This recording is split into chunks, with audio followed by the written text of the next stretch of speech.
One foot in front of the other.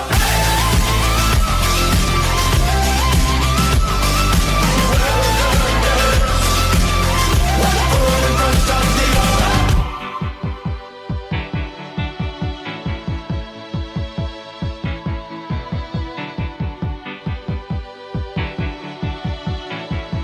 The heart is a balloon, shoots up through the stony ground. There's no room,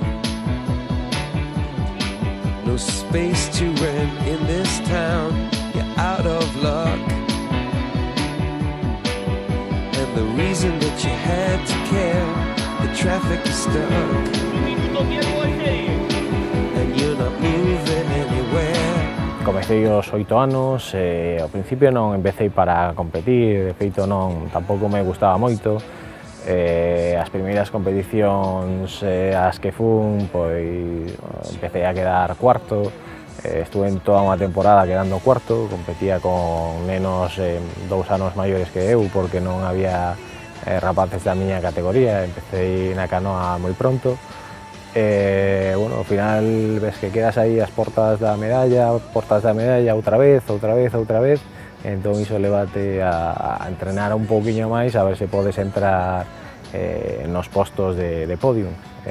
O ano seguinte empecé a competir con rapaces un ano maiores que eu, xa empecé a ganar, segundo, terceiro, demais, e aí xa vas collendolle un pouquiño o gusto a todo iso.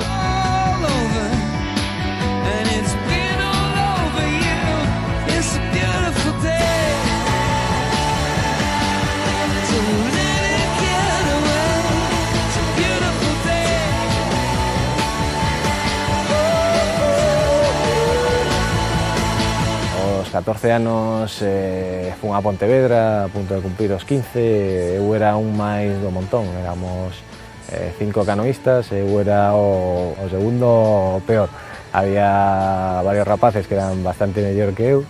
Bueno, empezas a entrenar, empecé a botarlle ganas, a mitad de ano xa era o mellor do grupo. Ese ano quedei campeón de España, o ano seguinte fun ao campeonato do mundo, na categoría junior, era o meu primeiro ano de junior, o mundial era en Croacia no ano 99, quedei terceiro en 1000, quinto en 500.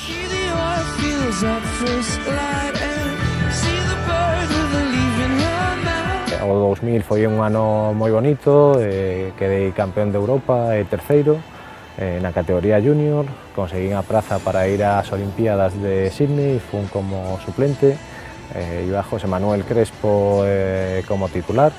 Bueno, a verdad que para mí foi unha experiencia moi bonita, estuvemos bastante tempo ali nas Olimpiadas, aproveitei moitísimo todo ese tempo para ver, aínda que me daba envidia porque todo o mundo estaba competindo, eu estaba desde as gradas.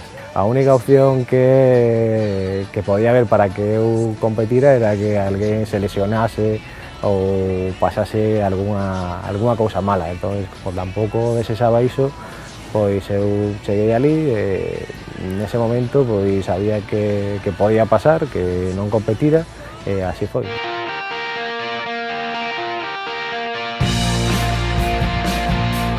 Estaba todas as portas abertas, había moitas posibilidades de conseguir unha medalla olímpica, tiña de ser segundo e cuarto. Na proba que quedei segundo foi a proba de 1000 metros, que había un alemán que levaba 5 anos en perder unha proba de 1000 metros e o objetivo era gañar. Propusémolo, nese mundial eu salí primeiro, fun toda a proba adiante e nos últimos 200 metros el pasoume. Entón traballamos moito a segunda parte da proba, sobre todo, bueno, traballamos todo, pero esa parte pusémoslle un pouquiño máis de hincapé. Na proba en Atenas, na primeira eliminatoria pasaba a final directa, pasei eu primeiro, na proba de 500 tamén, e o día da final pois salín, puserme diante, que era a estrategia que tiñamos, a proba foi como máis ou menos tiñamos calculado, nos últimos 200, 300 metros o alemán que iba como 2 barcos detrás, máis ou menos, comezou a subir, eu tiña un pequeno plus que había agardado durante a proba e ao final deume para ganar. Conseguí un ouro, unha prata e aí a verdade é que foi un cambio bastante radical. Tiña 21 anos cando chega aos Xogos Olímpicos de Atenas, certo é que viña a ser medalla de prata nos mundiais en Estados Unidos, pero sempre no mundo nese mundo onde se move el dos paraxeiros, sempre o ano anterior aos Xogos Olímpicos a xente tomado con moita máis calma, non? Entón dicían, ten opcións, é moi novo, ainda non son os Xogos Olímpicos de David, e chegou esa proba, na clasificatoria, lembrome que estaba todo o mundo atento, dicindo, pode facer algo David Cal, é unha opción para ter un bo posto, ninguén esperaba que ia ser campeón olímpico. Para o deporte en xeral supuso, especialmente para o piragüismo, supuso unha romper barreiras. Foi como dicir, as medallas olímpicas non chegan hasta que chega David Cal, consigue unha e a xente comeza, do resto do mundo comeza a mirar aos españois con un pouquiño de medo xa nas competicións.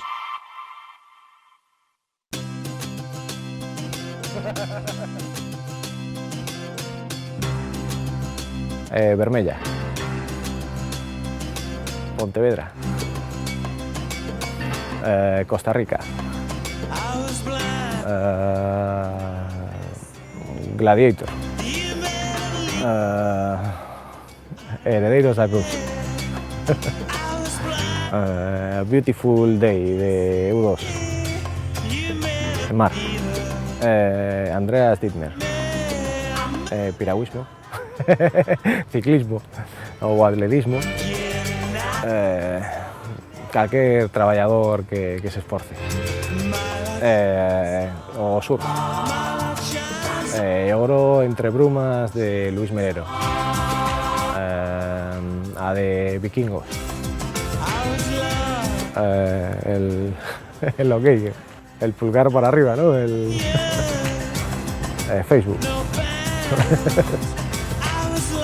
Tortilla de patata. Sin cebolla. Bueno, había que ser rápido.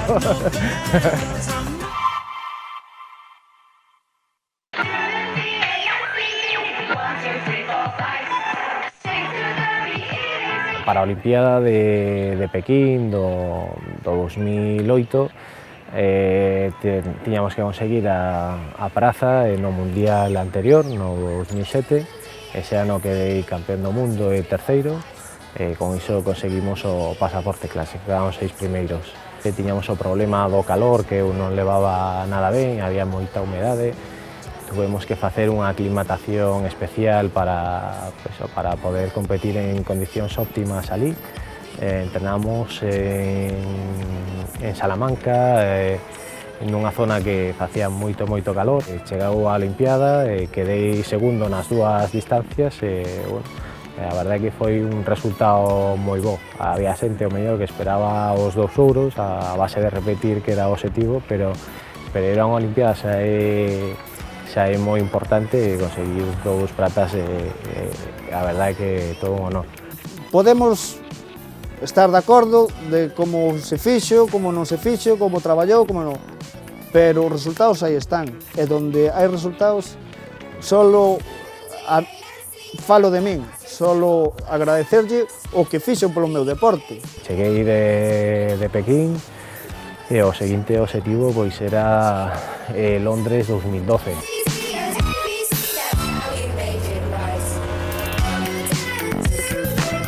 No Mundial do 2009 quitouse houve un cambio de normativa, a proba de 500 metros saliu do programa olímpico, meteron o 200, entón durante ese ciclo probamos a ver se éramos competitivos en 1000 metros, en 200, ao final centrámonos solo nos 1000 metros. Había un chico de Mallorca, Sete Benavides, que era moi bo en 200 metros e estaba claro que a proba de 200 era para él e a de 1000 era para min. No 2011 era o mundial clasificatorio, quedei subcampeón do mundo, só remei os 1000 metros, os 500 xa non era olímpico. Na proba de Londres, a verdade é que foi unha proba psicolóxicamente moi dura. Eu salín, pensaba que iba a salir no grupo de cabeza, salín no grupo de atrás. Bueno, a xente saliu moi forte. Cando iniciou a proba, eu levantei a cabeza, vin que iba dos últimos e dixen, vale, agora que fago? A miña carreira ou vou coa xente? Quedeime atrás, esperando a que a xente fora madurando e fora perdendo fuelle. Nos últimos 200 metros a xente empezou a caer, eu empecé a subir e ao final conseguí unha prata. Con esa prata era o deportista español con máis medallas olímpicas. Solo con dicir que temos o deportista, o piragüista, David Cal, que é o deportista que máis medallas ten de España, non? Xunto con Saúl Cravioto parecenme os dous maiores expoñentes do piragüismo español da historia. Son, para calquer piragüista que se inicie, debería ser o seu ídolo. A ver, David Cal foi... non foi, porque tampouco se pode falar de David Cal en pasado, porque hoxe por hoxe sigue sendo un referente do deporte español. Non só podemos circunscribir a David Cal e metelo no piragüismo, metelo nunha canoa, non? David Cal, hoxe por resultados e por palmarés, é o mellor deportista da historia do noso país, de todas as modalidades olímpicas, que maiores resultados acadou. Despois, dentro do piragüismo, foi capaz de facer cosas increíbles, como chegar a Duisburg, entrar por quinto mellor tempo, ou por tempos, non sei se era quinto ou tercer tempo para a final do C1 500 e depois gañala. Facer carreras espectaculares como ten feito nos 1000 metros. Chegar aos Xogos Olímpicos, me acordarei toda a vida que íbamos David, Mascato, máis eu, para a salida da final do C2 en Atenas, viña el, preguntámoslle que tal había quedado, solo coa sonrisa xa entendíamos que ben, e cando nos dixo campeón olímpico, foi que éramos un orgullo, non? Consideroume unha persona normal, como outra calquera. Facía algo que me gustaba moito, que se me daba ben, e tes un recoñecemento por iso. Todo aquel que ama a canoa é que, como ben decía anteriormente, non é nada máis glorioso que veñan outros dos que ti fostes un escalón e que sexan quen de facer que o teu deporte siga medrando, non? E para min David, no mundo da canoa, os seus resultados fixo que o meu deporte, ao que eu tanto lle entreguei, o levou ao cumio, ao máximo. Eu, orgullosamente, como canoista, que intentei, sempre dir que do que heredas melloralo, non? Pois, como falábamos antes de Míguez, do que heredamos de Míguez, do que Míguez heredou anteriormente ser quen galego e canoista, de melloralo e chegar ao máis alto. E David foi quen de chegar ao sumo, ao soño que moitos temos no deporte, que moitas non acadamos, pero que el foi capaz de acadalo. Me sigue gustando o deporte como antes, o que pasa que ahora vivo desde outra parte diferente a que vivía antes. Ahora vivo desde a xestión, desde a oficina. Estou vivindo en Murcia desde fai 2 anos e medio. Traballo nunha universidade na UCAM, ali a verdade é que se apoia moito o deporte. Estou traballando, estou en contacto continuamente coa parte deportiva, a verdade que é unha parte que disfruto tamén moito. É completamente distinto, pero é moi bonita.